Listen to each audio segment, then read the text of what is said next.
আসসালামু আলাইকুম প্রিয় দর্শক শ্রোতা, আমি নাজমুস সাকিব, সম্পাদক দৈনিক ফুলকি, ইউটিউব চ্যানেল ফুলকি নিউজ এবং ফেসবুক পেজ ডেইলি ফুলকির পক্ষ থেকে আপনাদের শুভেচ্ছা জানাচ্ছি।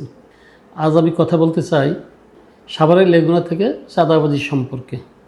বর্তমান সরকার ক্ষমতা আসার পর স্বরাষ্ট্রমন্ত্রী সালাউদ্দিন আহমেদ সংসদে এবং বিভিন্ন সভা সেমিনারে এবং আমাদের সাভারের এমপি ডাক্তার দেওয়ান মোহাম্মদ সালাউদ্দিন তিনিও বিভিন্ন সভা সমাবেশে চাঁদাবাজির বিরুদ্ধে কঠোর হুঁশিয়ারি উচ্চারণ করেন। আমরা এই দেশে কোনোভাবেই সন্ত্রাসী, মাদক ব্যবসায়ী এবং চাঁদাবাজি এগুলো কোনো স্থান দেব না।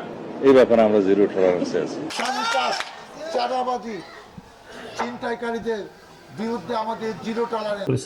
কিন্তু দুর্ভাগ্যের বিষয়, এসবের পরেও ঢাকার যে মহাসড়কের সাভার বাস স্ট্যান্ডে, হেমায়তপুর বাস স্ট্যান্ডে এবং আশুলিয়ার চারাবাগ এলাকায় লেগুনা থেকে চাঁদাবাজি হচ্ছে। অন্যান্য রোডের হিসাব এখানে নেই। এই চাঁদাবাজির পরিমাণ মাসে কম বেশি 15 লক্ষ টাকা। এখন এই চাঁদাবাজি প্রকাশ্যে কীভাবে হচ্ছে, এটা জনমনের বিস্ময়কর প্রশ্ন। যে ফেসি সরকারের আমলে এরকম মহাসড়কে বেপরোয়াভাবে চাঁদাবাজি হয়েছে নির্ভয় নির্বিঘ্নে। লেগুনা ড্রাইভার জানায়, জুলাই বিপ্লবের পরে ডক্টর মোহাম্মদ ইউনূস সরকারের অন্তর্বর্তীকালীন সরকারের পুরো সময় থেকে বর্তমান সরকারের 3 মাস পর্যন্ত লেগুনা থেকে চাঁদা আদায় বন্ধ ছিল। এই সরকার ক্ষমতা গ্রহণের 3 মাস পর থেকেই আবার লেগুনা থেকে চাঁদাবাজি শুরু হয়েছে।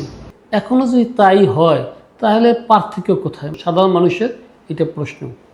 আমরা গত 2 দিন সাভার বাস স্ট্যান্ডে কাজ করেছে, ক্যামেরায় উঠে এসেছে কিভাবে সাভারে চাঁদাবাজি হয় এবং লেগুনার ড্রাইভার কোনো রেকর্ডেড সাক্ষাৎকার দিতে রাজি হয় নাই। তারা নাম প্রকাশ না করার শর্তে বিভিন্নভাবে আলোচনায় বলেছেন চাঁদাবাজির সিস্টেমটা কি। তারা জানিয়েছেন আশুলিয়ার চারাবাগ, সাভার বাস স্ট্যান্ড, হেমায়তপুর রুটে কম বেশি 400 লেগুনা চলাচল করে। কখনো কোনো লেগুনা ত্রুটি হয়, তারা মেরামতের জন্য ওয়ার্কশপে যায়, কখনো ড্রাইভার ছুটিতে থাকে। সেই হিসেবে নিয়মিত এখানে প্রায় 250 লেগুনা চলাচল করে। এই লেগুনা থেকে বিসমিল্লাহ বলে চারাবাগ থেকে 20 টাকা চাঁদা নেওয়া হয়। তাতে প্রতিদিন 5000 টাকার চাঁদা সেখানে আদায় হয়।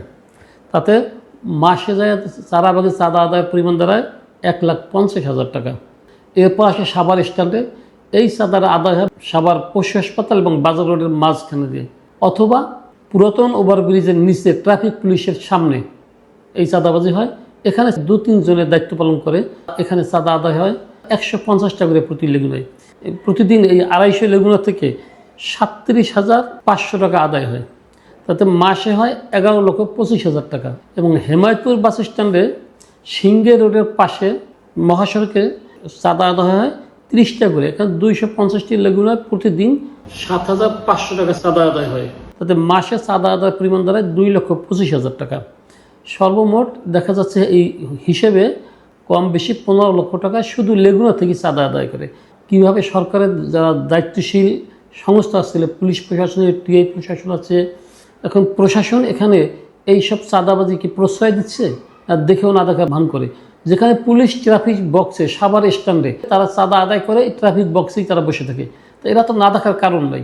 একদিন না, 1 ঘন্টা না, এই চাঁদা আদায়কারীরা দাঁড়ায় 11টা থেকে সন্ধ্যা পর্যন্ত। অনেক সময় লেগুনা ড্রাইভার বলে, ভাই 1-2 ট্রিপে হয় না, আপ ডাউন 1 ট্রিপের টাকা চাঁদা দিতেই যায়।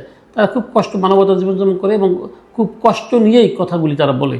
তাদের দিতে কষ্ট হচ্ছে, কিন্তু তারা জীবিকার তাগিদে ভয়ে এই চাঁদাটা দিয়ে যাচ্ছে। না হলে তাদের বিভিন্নভাবে প্রশাসন দিয়ে, স্থানীয় বা বিভিন্ন আদায়কারী দিয়ে তাদের হয়রানি করা হয়।